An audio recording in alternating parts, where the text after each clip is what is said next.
AI's scary.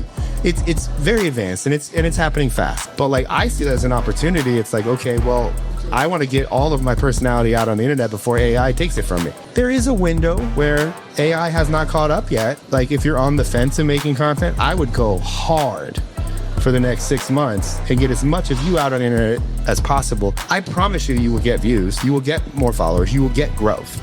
And most likely you will make more money, because if you're not putting yourself out there and you start putting yourself out there, like it's always a net positive. Like you're not going to lose. When it comes to, again, somebody just getting in, I see a lot of people thinking like, oh, it is too late for TikTok. Mm-hmm. Is Threads the new thing I should be focused on? Do you think that anybody at this stage should even worry about like, is it too late, or like what's the next big thing, right? Because I know a lot of people are kind of like, oh, I don't know. Do I think it's too late? No. Do I think it's harder? Yes. Mm-hmm. Like there's always an entry point for easy, if you will. Like if you could rewind 10 years ago and buy Bitcoin, most people probably would, right, because it was easier. Mm-hmm. Does that mean there's not people buying Bitcoin today making money? Absolutely not. They are. They're making a lot of money. So I would encourage, to me, that's like a limiting way of thinking. There is, however, some nuance to that. Like you have to kind of look at like, one, where am I stronger at? Like you have a lot of platforms to choose from. And despite that I am a video guy, there are really good writers out there too. So you may just be a good writer and then you focus on Substack. But I would encourage you, whichever one you pick, you exploit the fuck out of. Mm-hmm. Like you go hard. Now, and then, I would say, you're never going to get away, at least for the foreseeable future, from the big four: TikTok, Instagram Reels, Facebook Reels, YouTube Shorts. They're not going nowhere. Mm-hmm. Instagram might be hotter than TikTok. TikTok might be hotter than Instagram. YouTube might be pushing more views. But the point being is this is the same video going everywhere. So you're getting like a 4-for-1 deal every time you make a video. So I think it's kind of unintelligent to not post it everywhere, but yes, is there a window? Like we're dealing with AI. I mean, you're in the video world. Like AI is scary. It's very advanced and it's happening fast. And I don't want to, not acknowledge that. But like I see that as an opportunity. It's like, okay, well, I want to get all of my personality out on the internet before AI takes it from me. So I do think, we're watching this. It's November 2025. There is a window where AI has not caught up yet. So I do think that people should be aware of that. I would say the next 6-8 months, like if you're on the fence and making content, I would go hard for the next 6 months and get as much of you out on the internet as possible. And a lot of things are going to happen if people do that. I promise you will get views, you will get more followers, you will get growth. And most likely you will make more money, because if you're not putting yourself out there and you start putting yourself out there, like it's always a net positive. Like you're not going to lose. Mm-hmm. And I think people get in their own head where they're like, oh, well, it's like, I got my brand. And it's like, the truth is nobody has a brand. Like the internet decides who has a brand. The internet decides what's cool, what's not cool. Like you're a person, you're putting content out there. You may fit into a mold, which resembles a brand. Right. But I think people get so stuck on that and they just never put shit out there. Or at least they don't put enough of it out there to matter. Makes sense. So in regards to that, people say, oh, like I'm publishing X amount of things per day. The algorithm's just not pushing it. Who or what is the algorithm, and why would it not select someone's post? Well, the algorithm doesn't have emotion. It's a machine. So there's that. And the algorithm just doesn't like me, bro. Yeah. I mean, if you feel the algorithm doesn't like you, the truth of the matter is culture doesn't like you, because culture's not watching your videos. So the algorithm is pretty simple when it comes to videos. If you watch a video from start to finish, the algorithm gives you a thumbs up, and then it pushes your video to more people. Mm-hmm. If you only watch 3 seconds of a video, well, the algorithm says you suck, and then you get 300 views. It's like, it's so cut and dry now that it's like, it's almost freeing that it's like that emotionless. There are nuances that, depending on certain industries and things you talk about, suppression is real. So like, but most people don't deal with that. Like they're not in that world. Like unless you're talking about hardcore right-wing politics, conspiracy theories, you're not going to be suppressed. Yeah. I just think it's, what people should focus on more is like a volume number of like, I'm not going to judge anything. I'm just going to put 100 videos out over the next 90 days. And then I'll decide if the algorithm hates me. Mm-hmm. But it's because you will see like statistically and math and data and like I'm not that smart with math, but like if you make 100 of something, I know guaranteed one of those 100 is probably going to do significantly better than the other 99. And that is the internet going, I like you. The problem is a lot of people don't like what the internet likes about them. That was my next question. So what if out of those 100 videos, whatever the ratio may be, 3-to-1, 4-to-1, or I follow the HEM framework, and one of those videos pops off that has nothing to do with my business, is that still a good thing, or does that now make me that guy, and if everybody ignores the fact that I have a side business over here? Yeah, I mean, again, this is a real concern. Like, I don't want to, not acknowledge that this could happen. Like, people go viral. Like, I mean, we can look at the Haktua girl as an example of she went viral. I don't know if that was a good thing, but it seems like she made something good out of it. So I would encourage people, from two perspectives. One, we have a formula called AEP as well, which is called Audience Explore Page. You only want to make content from the perspective of how do I land on my audience's Explore page. And what that means is the algorithm is going to serve people content. You just want your audience or ideal demographic of an audience being served your content. So what that looks like is if I ran a male TRT clinic, well, I would look at all of my customers to that point. Okay, they're all men, 35 to 50. Most of them have a family. They're, a good percentage of them are married. Good percentage of them have kids. For some reason, they all seem to drive Range Rovers, Denali's, or Teslas. They also, they talk about, most of them don't drink, or if they do drink, it's premium whiskeys. Now this is called audience psychographs. Like, this is actually marketing. And then, so when you take the HEM framework and you apply that to your life and your business, well, I like whiskey. I can make videos about whiskey. Got it. Now my audience is seeing videos about whiskey. Oh, I don't own a Tesla, but I can go to a Tesla dealer and ask somebody questions about what it's like to own a Tesla, or how much does a Tesla cost, or what are the downsides of owning a Tesla. Oh, now I'm on their page too. Oh man, my demographic seems to only bodybuild. Let me go to a Crunch Fitness or a Lifetime and talk to people that work there. Oh, now I'm on their page for that too. This is how that works. So you brought up bodybuilding, which is essentially like a 24-hour job, right? Like, no matter what you eat, sleep, drink, like, it's all towards that main goal. Do you look at social media the same way almost? With obviously, like, this is your world, and I don't want anybody to think like they have to be this way or they feel overwhelmed. But like, I guess, do you have the goggles on for social media all the time? Yeah, it's probably unproductive and psychotic. I'm not going to lie. But I'm extreme. Very productive. Seems very productive, if I'm being honest.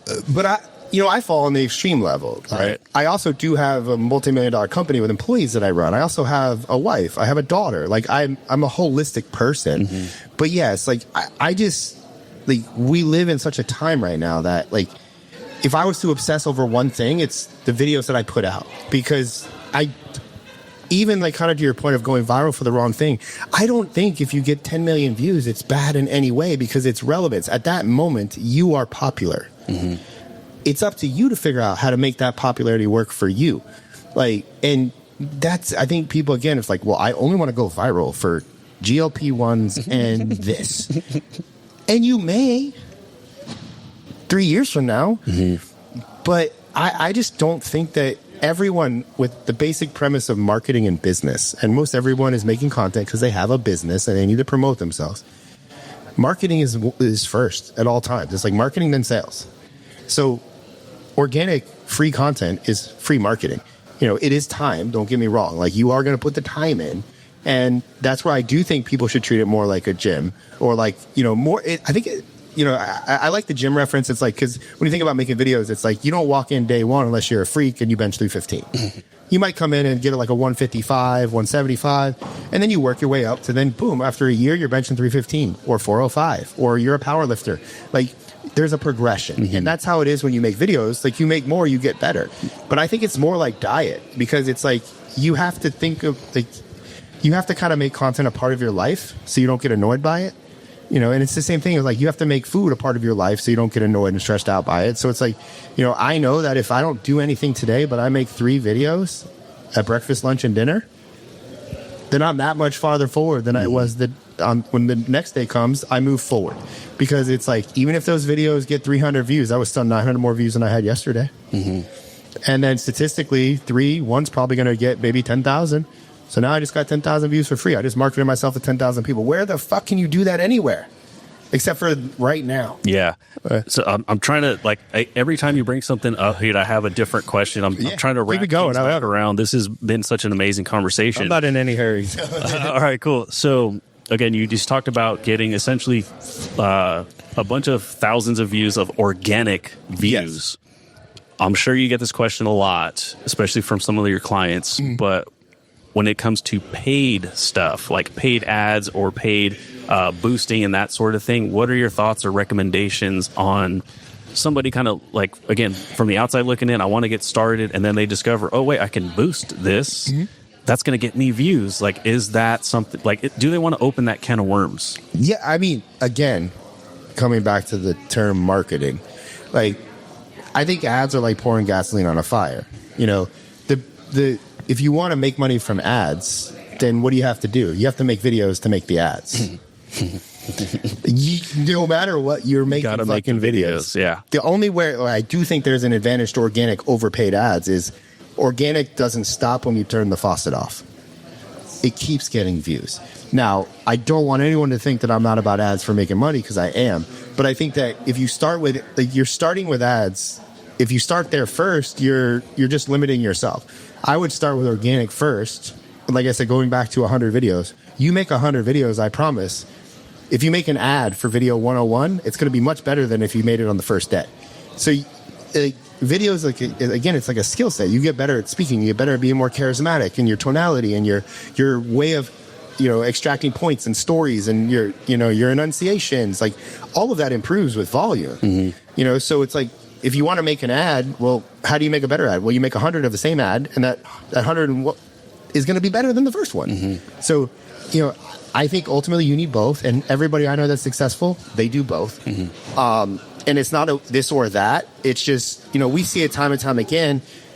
We do pretty extreme packages where we film like 150 videos in a day, and it's pretty intense. And then we post out and distribute those 150 videos across the platforms. And then usually a few of those get really good views. Well, then you just take those and you make those ads. That makes sense. So, are they going to be the perfect ad? No, you might have to massage them a little bit, put a CTA on it, maybe change something. But you just got a fucking blueprint for cheap views. Because ad costs are rising, and how do you keep the ad cost down? More people watch the ad, drives the cost down. So if the video is already proven to get 1 million views organically, it's probably going to work on a paid ad front too. That makes sense. I just think you need both, and it's like, if you're going to start with one, start with the free one first, and then put your money behind it. Yeah, but no matter what, it all comes back to you got to film some freaking videos. Yeah. And so I really do like that. And I love, again, kind of the gym analogy, because you're right. Like, if I tried right now to keep up with you and Luis and Dre, like, there's no way. Yeah. Like, I would be burnt out by the afternoon. But can I get started and then start getting the reps in? Like, yeah, absolutely. Yeah, I just think it, again, like, if you, like, if anybody, if you're not serious about business, if you can't make one video a day, like, especially with cell phones, like, if you can't talk to your phone for 60 seconds or less every day and hit post, you probably have no business being in business. Like, or you're just not passionate about your fucking product or service or anything. Like, if that's all you did every day, you would succeed. Yeah. There is a level to, okay. And I would say, I'd rather somebody start at one video a day and then sustain that for 90 days. And then go, okay, I'm going to do a 90-day sprint, and I'm going to go to 2 videos a day. Like, I've gotten to the point where I can post 3, 4, 5 times a day based on the fact that, one, I have the content archive to be able to pull from to always have that content. Or I have the skill sets to, if I didn't have any videos to post today, I could walk over there and film a video. I could get a clip of this really quick, edit, make a video. Like, but that, again, it's a muscle. I've built that skill set, But one a day, cell phone, talk to it, post, like, it is that simple. Yeah. Everyone stops. Like, and I don't know why. It's frustrating because, I mean, we're in an economy right now. It's November 2025. It's hard out there for small business owners. Like, they're struggling. Like, I just had to let 5 people go in my company. Like, it's not easy running a business right now in this economy, in this, whether you want to call it presidency or not. Like, it's harder, like in 2025, and I don't see that getting easier. So it's like everyone's cutting costs. Well, you're going to cut the free marketing vehicle you have, like, or just not even start that one. It doesn't make sense to me. Yeah, like, yeah. You can't get a discount on free. Yeah, like it just doesn't make sense to me. Yeah, and I get it. It does make sense. People get in their head, insecurities, but either get over that shit or go out of business.